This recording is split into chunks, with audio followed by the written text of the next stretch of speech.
Hi అండి. Welcome back to our channel Keerthi home foods. Lunch box సిరీస్‌లో episode 4 paneer rice. చేసుకోవడం చాలా సింపుల్ అండ్ ఎర్లీ మార్నింగ్ ఎటువంటి హడావిడి లేకుండా అయిపోతుందండి. ప్రాసెస్ ఏంటంటే ఒక మిక్సీ జార్‌లోకి 6-7 వరకు తొక్క తీసిన వెల్లుల్లిపాయలు, 4-5 వరకు పచ్చిమిరపకాయలు, చిన్న ఆనియన్ ముక్క, కొంచెం కొత్తిమీర వేసుకొని దీన్ని మిక్సీ చేసుకొని గ్రీన్ పేస్ట్ తయారు చేసుకోవాలండి. ఇలా పేస్ట్‌లా చేసుకొని పక్కన పెట్టుకోవాలి. ఇప్పుడు పన్నీర్ తీసుకొని మనం గ్రేట్ చేసుకోవాలి. ఇలా పన్నీర్ అంతటిని తురుముకొని పక్కన పెట్టుకోవాలండి. ఇప్పుడు ఒక కళాయి తీసుకొని అందులోకి 1 టేబుల్ స్పూన్ నెయ్యి, 1 టేబుల్ స్పూన్ నూనె వేసుకోవాలి. వేసుకొని చిన్నగా కట్ చేసి పెట్టుకున్న ఉల్లిపాయ ముక్కలు వేసుకొని ఫ్రై చేసుకోవాలి. ఉల్లిపాయ ఎక్కువ ఫ్రై అవసరం లేదండి.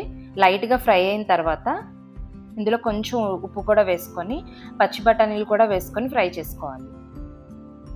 ఈ రైస్‌లో ఈ పచ్చి బఠానీలు చాలా టేస్టీగా ఉంటాయండి. ఇలా బఠానీలు కూడా ఫ్రై చేసుకోవాలి. ఇవి కూడా బాగా ఫ్రై అయిన తర్వాత మనం ఇందాక తయారు చేసి పెట్టుకున్న గ్రీన్ పేస్ట్‌ని కూడా వేసుకొని ఆయిల్ పైకి తేలే వరకు ఫ్రై చేసుకోవాలండి. ఇలా ఆయిల్ పైకి తేలాక ఇందులో ఇందాక తురుముకొని పెట్టుకున్న పన్నీర్‌ని కూడా వేసుకొని కలుపుకోవాలి. పన్నీర్ ముక్కల్లా వేసుకోవాలంటే సెపరేట్‌గా ఫ్రై చేసుకొని కూడా వేసుకోవచ్చండి. ఇలా వేస్తే పన్నీర్ అంటే ఇష్టపడని వాళ్ళకి కూడా ఇందులో పన్నీర్ ఉన్నదని తెలీదండి. అంత టేస్టీగా ఉంటుంది. దీన్ని కొంచెం మూత పెట్టుకొని పన్నీర్ మగ్గిన తర్వాత 1 టేబుల్ స్పూన్ గరం మసాలా వేసుకొని ఫ్రై చేసుకోవాలి. పన్నీర్ కూడా కుక్ అయిన తర్వాత ముందుగా కుక్ చేసుకున్న రైస్‌ని వేసుకొని కలిపేసుకోవాలండి.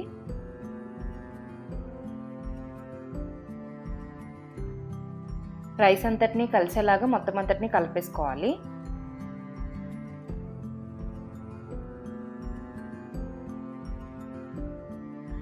ఇలా అంతా కలిసేటట్టు కలిపేసుకున్న తర్వాత ఇందులోకి హాఫ్ లెమన్ పిండుకోవాలి. లెమన్ ఆప్షనల్ అండి. మీకు నచ్చితే పిండుకోవచ్చు, లేదంటే స్కిప్ చేసేయొచ్చు. అంతేనండి, ఎంతో టేస్టీ అయిన పన్నీర్ రైస్ రెడీ. చాలా టేస్టీగా ఉంటుంది. ఎర్లీ మార్నింగ్ ఎటువంటి హడావిడి లేకుండా క్విక్‌గా అయిపోయే రెసిపీ అండి. అండ్ హెల్తీ కూడాను. లంచ్ బాక్సెస్‌కి, ఆఫీసులకి వెళ్ళేవాళ్ళు ఇలా క్విక్‌గా తయారు చేసుకొని పెట్టేసుకోవచ్చు.